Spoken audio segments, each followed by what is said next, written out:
नमस्कार दोस्तों, आपकी पसंद सीरीज में हमारे दर्शक ने अंकारा की लड़ाई के बारे में बताने की गुजारिश की है। दुनिया में ये लड़ाई तैमूर लंग की क्रूरता और हैवानियत के कारण आज भी याद की जाती है। ये एक ऐसी लड़ाई थी जिसमें तैमूर ने ऑटोमन साम्राज्य के शासक बायजीद को हराकर एक सुनहरे पिंजरे में बंद कर दिया था और इतना जलील किया था कि बायजीद बेइज्जती से ही मर गया। तो आइए जानते हैं इस भयानक युद्ध के बारे में।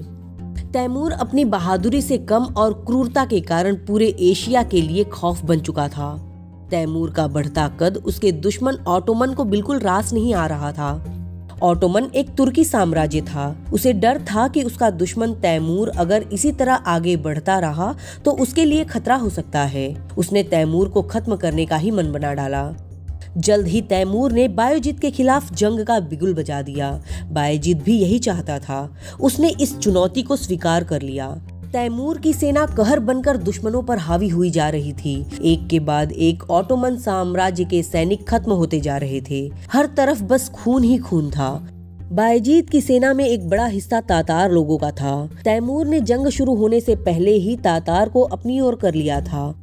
जंग की शुरुआत में तातार बायजीद के साथ खड़े रहे, लेकिन एक ही पल में उन्होंने दल बदल लिया और वह सब बायजीद की सेना को ही मारने लगे।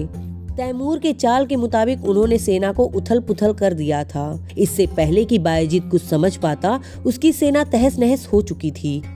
आखिरकार बायजीद को तैमूर ने कैद कर ही लिया। तैमूर अपनी इस जीत से बेहद खुश था।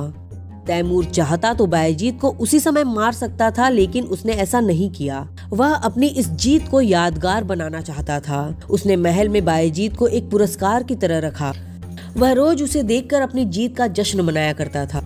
बायजीद अपनी इस जिल्लत को ज्यादा वक्त तक बर्दाश्त नहीं कर पाया और कुछ ही वक्त बाद उसने अपना दम तोड़ दिया। तो दोस्तों, हमें उम्मीद है कि आपको हमारी ये स्टोरी जरूर पसंद आई होगी। आप अपनी पसंद हमें कमेंट्स के जरिए जरूर बताएं और हम पूरी कोशिश करेंगे कि उस पसंद को आप तक पहुंचा पाएं। और हमारे चैनल को लाइक और सब्सक्राइब करना न भूलें। और हाँ, अगर आप हमारे अपडेट्स की नोटिफिकेशन चाहते हैं तो बेल आइकन जरूर दबाएं। धन्यवाद।